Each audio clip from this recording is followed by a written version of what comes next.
on Newswatch. This is probably one of the most fundamental freedoms that we as Americans could imagine, which is the freedom to literally make decisions about your own body. What Vice President Kamala Harris has to say to undecided voters in key states. Plus, a judge strikes down on Ohio's abortion ban. What you need to know. And in sports, Ohio football prepares for a massive game against Buffalo. Newswatch starts right now.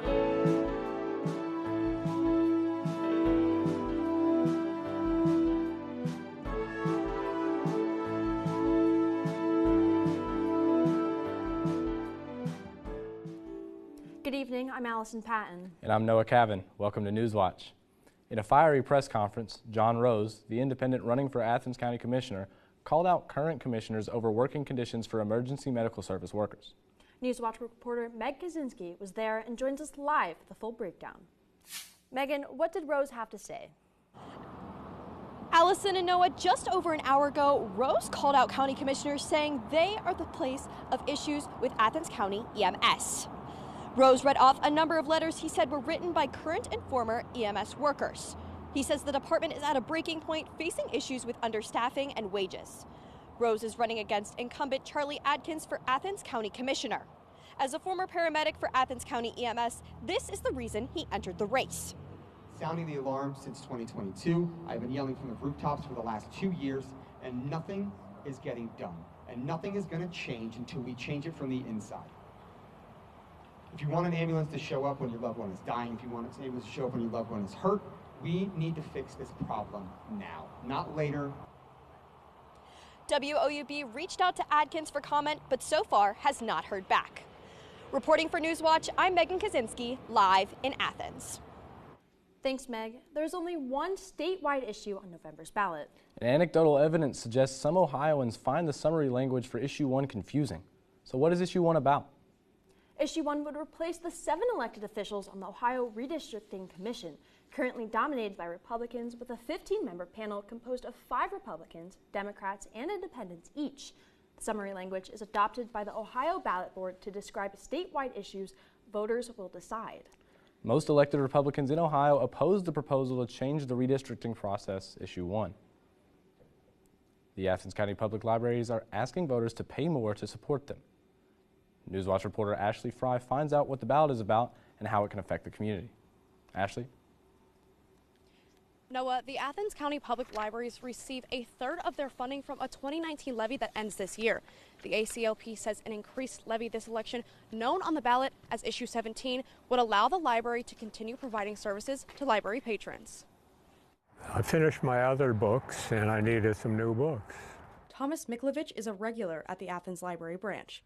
He comes here every 2 weeks to see the new works by his favorite authors. For people like Miklovich, the library is a part of their lives. But to continue to provide all the services the community needs, ACPL is asking people to pay more to support the library system. Voters in the county are being asked to pass a 5-year levy that would increase a tax rate from 1.2 mils to 1.5 mils. The increase will generate an estimated $500,000 in additional funding for the library. Director of Athens County Public Libraries Nick Tepe says inflation makes this increase necessary so the system can maintain operations at the current level. We have to pass this levy. This is essential for us to continue to offer all of the amazing things that we offer to the community. Until 2008, Athens libraries were fully funded by the state, but because of the financial crisis, state funding was slashed 30%. Tepe says now the local funding makes up 1/3 of its operation budget. The money goes towards staff salaries, buying books, a mobile library, and a digital literacy program. The libraries in Athens County are the heart of our communities. If you go into any of our libraries on any given day of the week, any time of day, you will see everybody in the community coming in and using the library. And they're using the library to get access to the resources that they need to be successful in their lives, no matter where they are in their lives. Tepe says over the past year, the library circulated about 450,000 items out of the library doors and had 200,000 user visits. The ACPL levy will be on the upcoming Athens County November ballot. The deadline to cast your vote is November 5th. For more information on the upcoming levy, visit the Athens County Loves Library site. Reporting for Newswatch, I'm Ashley Fry, live in Athens. The Summit County Board of Elections is in a state of deadlock over a U.S. Congresswoman's residency in the district. U.S. Representative Amelia Sykes' residency in her Akron district is being challenged by a Republican political activist.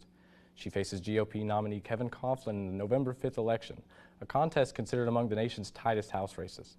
The case does not affect Sykes' candidacy, and board members seem to agree that nothing currently was stopping Sykes from legally voting for herself in Akron. The matter is now before the Secretary of State, Frank LaRose, to break the tie. With less than 2 weeks until Election Day and more than 24 million early ballots already cast, the polls show a tight race, and the presidential candidates are working to appeal to anyone who hasn't made their mind up yet. Vice President Kamala Harris is sharpening her message to undecided voters in the key battleground state of Pennsylvania. The vast majority of us have so much more in common than what separates us. And I think that the American people deserve to have a president who is grounded in what is common sense, what is practical, and what is in the best interest of the people, not themselves. Former President Donald Trump declined to participate in his own town hall. With early voting well underway in many states, officials across the country are working to maintain the security of this presidential election while combating misinformation. Brian Abel has the details on how the efforts to make sure your vote is counted. We have multiple layers of security around several systems. Battleground Georgia, revealing Wednesday it successfully fended off a cyber attack this month from what officials there believe to be a foreign entity who targeted the state's absentee ballot request website. Though federal officials haven't yet confirmed its origin, it would be the latest in a slew of attempts by foreign adversaries to meddle in the 2024 election. Microsoft reporting it detected probing of election-related websites in multiple U.S. swing states by Iranian government-linked hackers in a possible effort to discover vulnerabilities. Iran denies the Microsoft assessment. Russia also reported to be at the forefront of misinformation campaigns attempting to influence the election. Just this week, U.S. intelligence assessed that Russian operatives created, then amplified false social media content meant to smear Democratic vice presidential candidate Tim Walz. Officials are also combating homegrown misinformation intended to stoke fears of the election not being secure, including false claims that voting machines were flipping votes in states like Nevada and Georgia. A Georgia election official explaining how an inaccurate rumor started. There was a senior citizen voter who printed her ballot and said, this isn't who I chose. And they followed the procedure. They went to the poll manager. They said, let's go over here and we'll spoil this ballot. We'll let you vote again. She told a couple people that story. It turned into a post. And then it was picked up by other people and said machines are flipping votes, which is nobody claimed that actually happened. Officials adding there is zero evidence of machines flipping votes. In Washington, Brian Abel. Meanwhile, the U.S. Postal Office is battling claims of widespread fraud in mail-in ballots and saying it is taking extraordinary measures to ensure the secure and timely delivery of all 2024 election mail. And it has been a relatively warm and beautiful week here in Southeast Ohio, but that could all change come this weekend. Our weather forecaster Steve Nedlick joins us tonight. Steve, when can we see that fall cool down? Yeah, guys, we're really going to start seeing that cool down tonight as we had a cold front move through earlier today and in the beginning of the morning. That's really going to cool down our temperatures and start to really make those leaves change to more of that fall kind of color. As for today, we had a high of 66 degrees, but again, a low of 37 due to that low pressure system. That cold front that came through. So again, clear skies because it was followed by a high pressure system. Taking a look here, you can see a majority of Ohio and the rest of the country is being dominated by this high pressure system, and that really moved out that cold front that passed through. And so we saw a few clouds this morning, but really no rain really in the area. You can tell by this temperature map that overnight these temperatures get extremely low as there's no clouds in the area to keep that heat in. So it really all evaporates out into the sky and we start to see those lows in the high to mid 30s. Currently, we have a temperature of 62 degrees and clear skies, again, because of that high pressure system. Stay tuned for my full forecast to hear what we look like heading into the weekend. Thanks, Steve. We have a new update for you about Ohio's 6-week abortion ban. A Hamilton County judge ruled hours ago that the ban is unconstitutional and can't be enforced. That's because last year, Ohio voters approved an amendment to allow reproductive rights in the state's constitution. Currently, abortions in Ohio are legal till 22 weeks. The 6-week abortion ban went into effect briefly in 2022 after the U.S. Supreme Court struck down Roe v. Wade. Then the judge issued a restraining order, preventing it from being enforced. That law prohibited doctors from performing an abortion once a fetal heartbeat was detected and provided no exceptions for rape or incest. The City of Athens is getting big bucks for affordable housing projects. State funding is giving the city over $2 million to build 8 homes. The money is part of a third installment of the Welcome Home Ohio program, a program giving a total of $100 million to increase affordable housing in Ohio. Ohio Governor Mike DeWine says he hopes the program will help new homeowners plant roots in the state. Ohio's felony animal cruelty laws are changing. The Supreme Court of Ohio ruled yesterday that stray dogs and cats will be included. It stems from a 2021 incident in Cleveland when police found a man poured bleach on the floor of his basement in an attempt to get rid of a cat. The man was found guilty and sentenced to jail time, but it was appealed because the cat was a stray and not deemed a companion animal. In the new ruling, justice is safe causing physical harm to a companion animal extends to all cats and dogs. Opening statements are underway in the trial of a former Columbus police officer who fatally shot an unarmed black man. In December 2020, Officer Adam Coy shot and killed Maurice Hill after Hill approached Coy while holding a lit cell phone. A grand jury indicted Coy for murder in the commission of a felony, felonious assault, and 2 counts of dereliction of duty. In May 2021, the City of Columbus paid a $10 million settlement to Hill's family. Proud of this membership. They will continue to stand strong in the picket line. Boeing loses billions as 33,000 workers continue striking. High pressures in the area. Find out what that means for our weekend next. The Cartober fundraising drive is on. Help give back this month by donating your used car, truck, RV, or boat to our station. Donating is easy and it's tax deductible. Just call this toll-free number. Schedule your free pickup, we'll tow it and give you a donation receipt. Can't donate a car? Spread the word by telling your friends or family. Learn more by calling this toll-free number or visiting us online.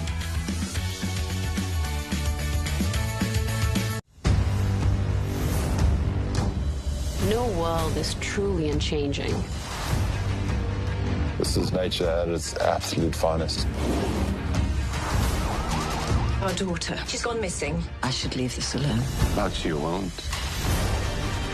He's doing things no one had ever done before, and that is astounding. It's absolutely mind-boggling.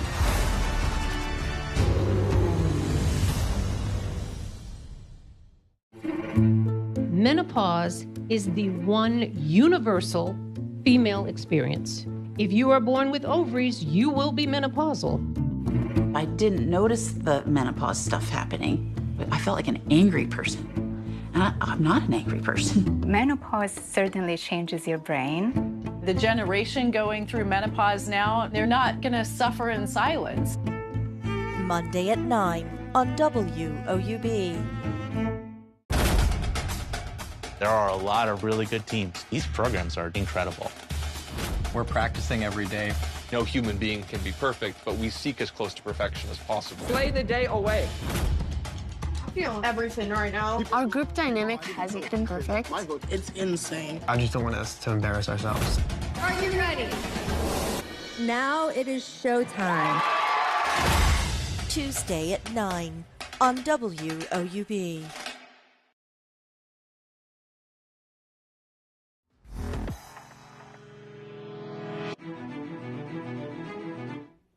We've had some beautiful weather in the area as it's finally starting to feel like fall here in Athens. Currently, we have a temperature of 62 degrees and clear skies. Now that is due to this cold front that moved through, and that's really what's causing these leaves to start to change color and that temperature drop off. Now that was moved out by a high pressure system that also just pushed that right on out, so that's why we're getting that sun in the area that's really gonna make it not feel too chilly quite yet, but we're certainly starting to feel that breeze coming into the area. You can tell on this temperature map that if we look up into the north, they're already starting to feel temperatures at 57, 56. But down here in Ohio, we're still sitting at around 60 degrees. But as that cold front moves through over the weekend, we're going to see our temperatures drop a little bit more before they rebound heading into the beginning of next week. Taking a look at this fall foliage map, you can tell up in the north that it's been colder for a little bit longer. So their foliage has really died off. But here in Athens, we have actually just hit peak. So it's really starting to look beautiful outside. If you want to go pumpkin picking, if you want to go take pictures, now is your time. For the next week or so, we're going to have some really beautiful foliage, so look out for that. As for tonight, again, we'll have a low of 37 and clear skies. And again, that's because of that high pressure that's really sitting over our area and much of the Midwest, which is causing us to really not have any clouds in the area. Looking into tomorrow, we'll have a low of 46 degrees and a high of 73. And that is going to also give us a chance of showers as another cold front starts to move in, but that won't last very long, maybe just a few sprinkles, but that's going to be why our temperatures dip a little bit.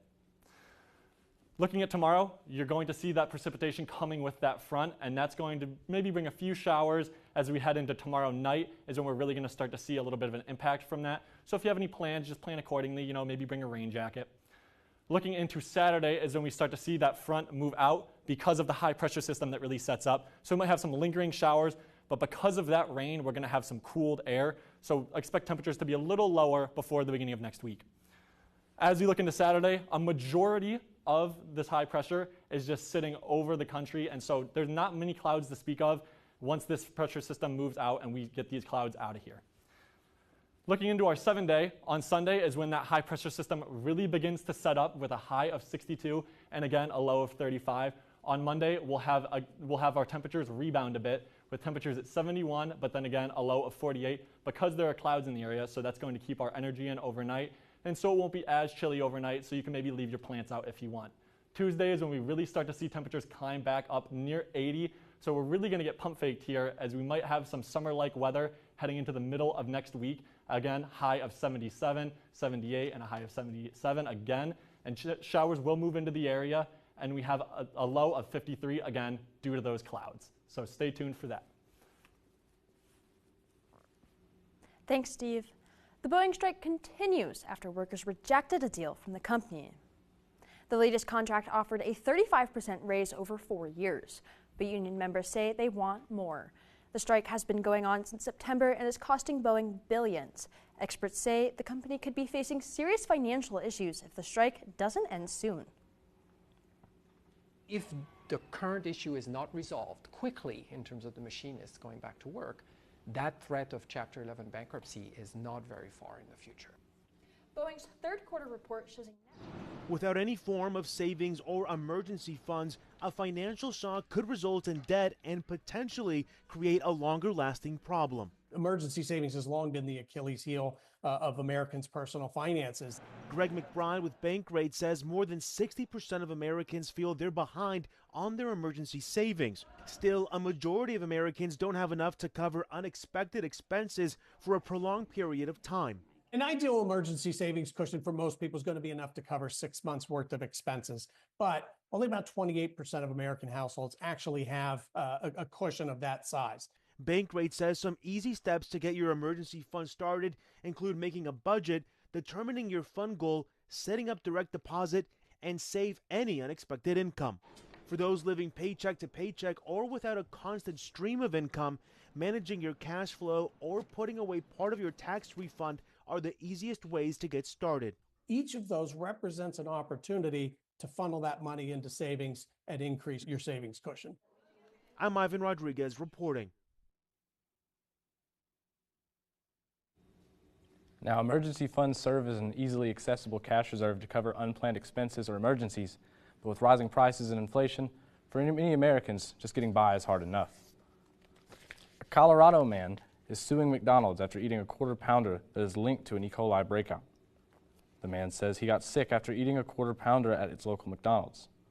The lawsuit accuses McDonald's of product liability, negligence, and breach of implied warranties. Experts believe the bacteria comes from the onions or beef patties. The outbreak has at least one death and dozens more sick in several states.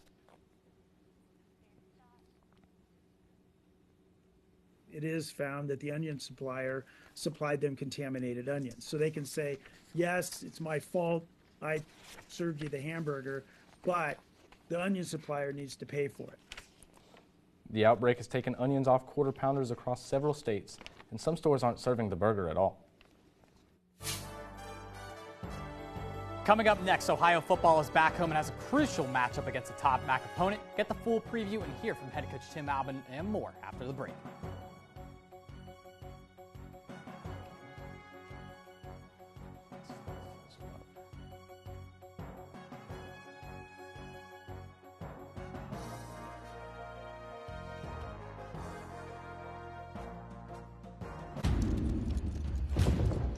Master Cromwell, a man of many talents.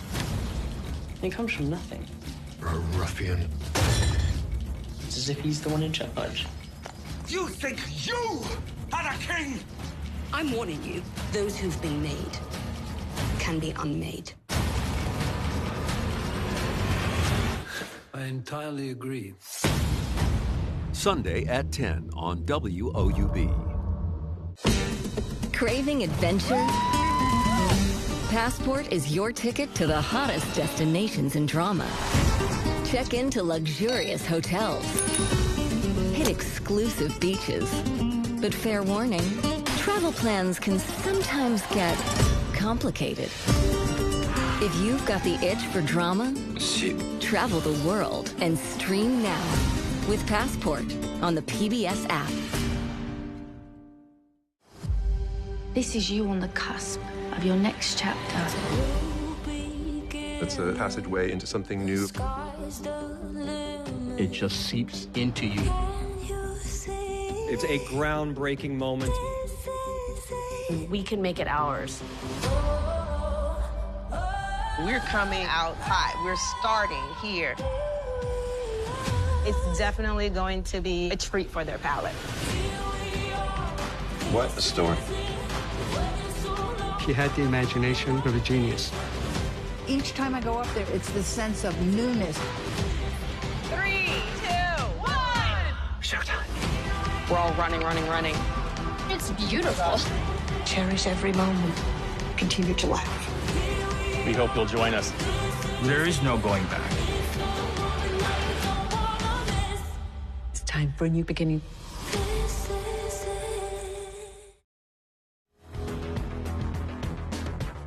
It is hard to believe we're already in week 9 of the college football season, which means midweek action is on the horizon. Before we get there, though, Ohio football has one more weekend game coming up, and it's on noon Saturday against a spectacular Buffalo Bulls squad. Buffalo is one of 6 teams at 6-1 in the MAC and are coming off a loss to Western Michigan last week, and it was a boat race, a 48-41 final score. The Bulls got out to a hot start on the season at 3-1, but have dropped 2 of their last 3 games. Buffalo is capable of scoring at will, but in Ohio head coach Tim Albin's eyes, they're a completely well-rounded team. Leading up in the MAC, they got beat last week by Western. The quarterback's athletic, dual threat guy, run and throw. He's got a couple 200 or 300 yards in rushing, and defensively, those 2 linebackers are very impressive. They remind me of our 2 last year. Crucial stretch coming up for the Bobcats hosting this stellar Buffalo team, along with MACtion on the horizon, and you've got some MAC title contenders in there with Eastern Michigan and Toledo. Ohio needs to win at least 2 of these games to reach bowl eligibility for the 3rd straight season. Ohio football isn't the only team facing Buffalo in a potential season-defining game, with Ohio soccer also taking on the Bulls right now in upstate New York with everything on the line. The Bobcats have been off since last Thursday and fell to Toledo in a surprising 1-0 loss in their last match. Current score update, Ohio and Buffalo are even at 0-0 right now at halftime. But before the second half starts on this one, here's why this game matters so much. Ohio is tied with Buffalo at second right now in the standings. So with 2 regular season games left after tonight, a loss or draw could eliminate any possibility of winning the MAC's regular season title and hosting the MAC semifinals and championship in Athens. The big theme this weekend for Ohio athletics is major matchups with major postseason implications, and Ohio volleyball is in the same boat as well, starting tomorrow night. Bobcats taking on Eastern Michigan in a 2-game series this weekend, with Game 1 set for tomorrow night. Ohio is 1 game back of EMU, with the Eagles currently holding the final MAC tournament spot. With so many quality opponents left on the schedule, tough to not look ahead for the Bobcats. I think that we take it 1 game at a time and we don't look ahead too far, because sometimes we get in our heads when we look ahead, so just focusing on what's ahead of us the next game. It is now the final week of the high school football regular season, and the slate for Gridiron Glory tomorrow night is loaded. GG's game of the week takes us up to Thornville, Ohio. It's an MVL small versus MVL big showdown between the New Lexington Panthers and the Sheridan Generals. Sheridan, they just need to win to clinch a spot in the Region 11 playoffs, while New Lexington has clinched the MVL small title, but a win would guarantee multiple home playoff games for the Panthers. Finally tonight, Ohio wrestling season is on the horizon. They're having their green and white scrimmage right now down at Point Pleasant High School in West Virginia. Let's send it back to you. Thanks, Grant. Still ahead, a friendly wager between rivals, what one Buckeye did when he lost a bet.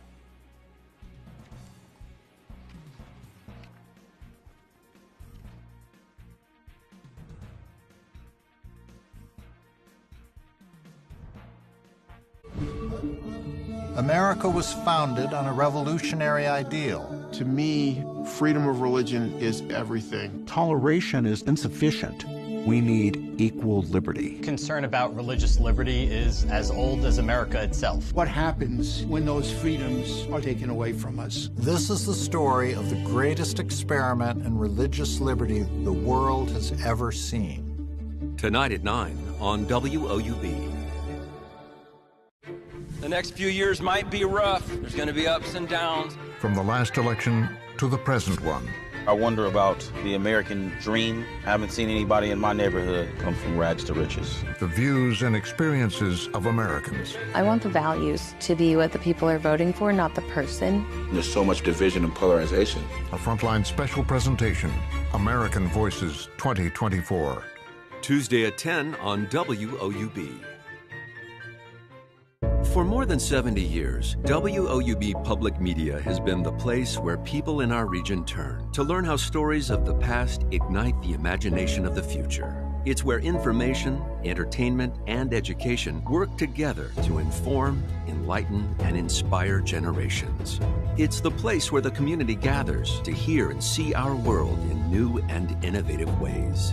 WOUB, the public media you trust that's worthy of your support. This year, Gridiron is back and better than ever with our 25th season. I'm your host, Haley Hollinger. And I'm your digital host, Donovan Varney. Throughout the week, make sure to tune into our Facebook, X, formerly Twitter, and YouTube for game preview segments on the pregame huddle. If you still can't get enough high school football, check out our Instagram and TikTok for more weekly content. And of course, we'll see you right here every Friday night at 11:30 p.m. because there's nothing better than Friday nights and Gridiron Glory.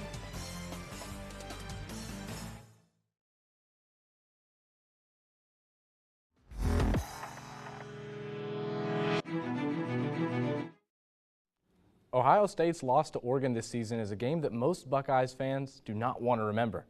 But DeForest Buckner didn't let former Buckeye Tyquan Lewis forget at the Colts media presser last night. Buckner made his way to the podium with the Oregon Ducks' beloved mascot and said this duck was a bad duck because it was a lifelong Ohio State fan. Buckner then revealed the bad duck was actually Tyquan Smith. The two placed a friendly wager on the game between the Buckeyes and the Ducks. Now, Grant, we've been seeing a lot of these friendly wagers. What's your opinion on them? I mean, I like them. I think it's a good way for NFL players to bond. I mean, you go into any sort of NFL team, you see SEC players, wearing the other team's shirt. You need some of that for the MAC, I feel like. Yeah, I think it's just cute and friendly and a nice little rivalry between two friends. Yeah. Yeah, Steve, I see it's real pretty outside walking here. What's the weather like tonight? The reason we have that fall foliage in the area is because of that cold front that moved through last night. Now, what that means for tonight is an overnight low of 37 degrees and clear skies because a high pressure system came in behind that and moved all of that cold weather out, all of those clouds out. So we don't really have anything holding that heat in. Looking into this weekend and into next week, we're starting to see some lower temperatures before they rebound at the beginning of next week, and we'll start to see temperatures in the low to mid 70s as we head into the beginning of next week, so look out for that. And that does it for our broadcast this evening. For Ashley Fry and Megan Kaczynski, I'm Allison Patton. Thanks for watching. And I'm Noah Cavan. Stay tuned for the PBS NewsHour coming up next. Y'all have a great night.